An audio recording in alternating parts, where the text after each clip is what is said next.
Winter had frozen over the Apache-Sitgreaves National Forests in late January 2019 when Betty Nixon saw the dead stallion, known to locals as Raven.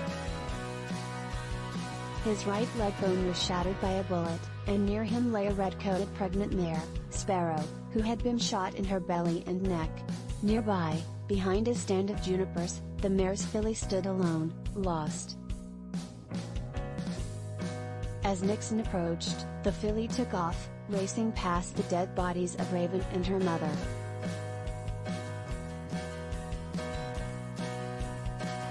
Three years later, Nixon has chronicled the shootings of at least 40 wild horses in this forest in northeastern Arizona, where several hundred of a Heber herd, named for the unincorporated town surrounded by the forest, roam.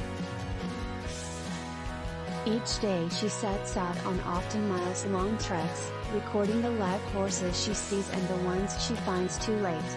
The most recent shootings that anyone knows of were in late December, when 3 dead wild horses were found. So far, necropsies have yielded few clues. "I just don't understand who would shoot a horse and leave it there," says Jeffrey Todd, a spokesperson for the U.S. Forest Service, Apache-Sitgreaves National Forests. "It's strange. After the December killings, the Forest Service announced a $10,000 reward for information leading to an arrest and conviction. Wild horses are federally protected, and killing one on public land is punishable by up to a year in jail and a $2,000 fine under the Wild Free Roaming Horses and Burros Act of 1971. But in the 51 years since the law passed, it has proved difficult to enforce. Most killings or abuse of the animals occur in remote areas, far from public view, and survivors can't describe their assailants. And some people might be reluctant to turn in a shooter as population growth, climate change, and success in replenishing wild horse herds across the West heighten tensions between humans and beasts sharing the land. Prosecutions happen, but they rarely result in much jail time.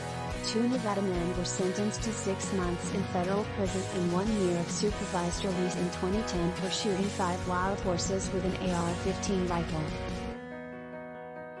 In 2005, 2 men in Utah were convicted of shooting 9 horses and sentenced to 5 months in jail, followed by 5 months of house arrest, and ordered to pay restitution of $2,005.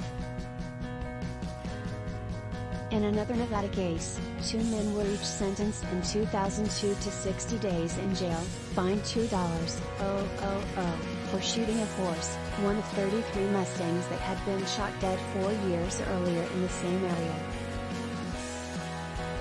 Betty Nixon has documented 40 horse killings since 2018 in the forestBryan Schutmaat for time the shooter wants these horses to suffer.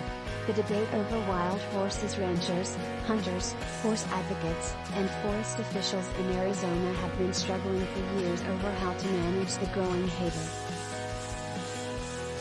Now, someone may have taken it upon themselves